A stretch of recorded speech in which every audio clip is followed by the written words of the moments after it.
November 10th, 1989. For the first time in almost 30 years, Berliners from the East were free to cross the Berlin Wall to meet their fellow Germans in the West.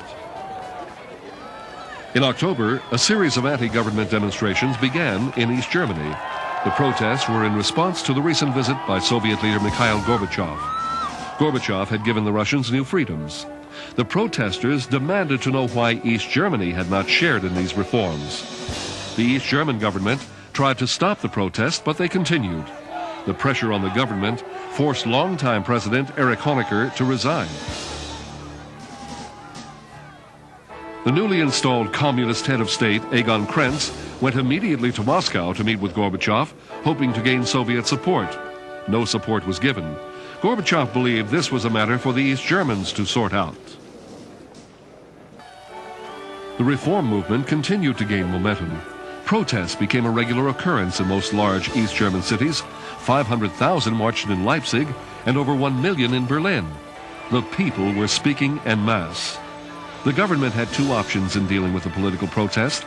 They could crack down militarily or concede to the demands. In an unbelievable move, the entire Politburo resigned. The people had won. The communist president still led the government, but with each day, the people were assuming more control of the country's direction.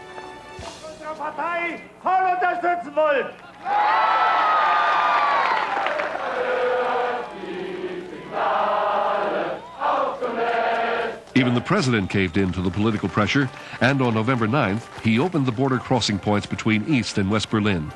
He thought his concession would save East Germany, but instead, he hastened its demise.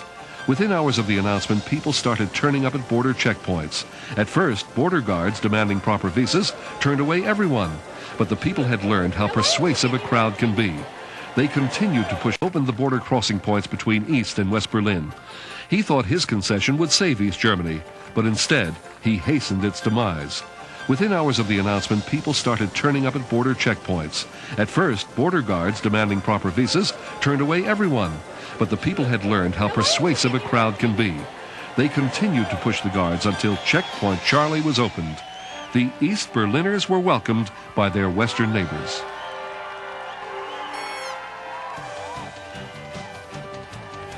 At Berlin's Brandenburg Gate, guards still kept watch over the wall.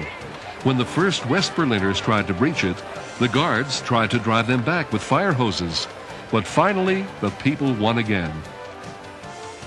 In their excitement, hundreds climbed onto the wall. Reporter Brian Hanrahan was a witness to the celebration. Standing on top of the Berlin Wall, which for years has been the most potent symbol of the division of Europe.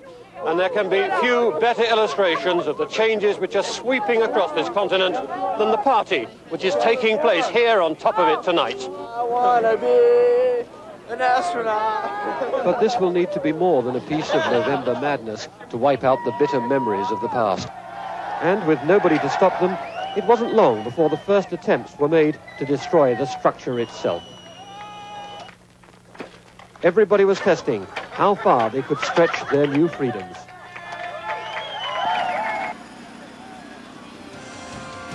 In December, East Germany began to dismantle the wall itself.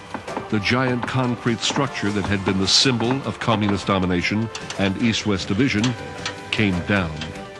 The wall's destruction would become a new symbol for the rebirth of the freedom that would shortly sweep throughout Eastern Europe and the Soviet Union.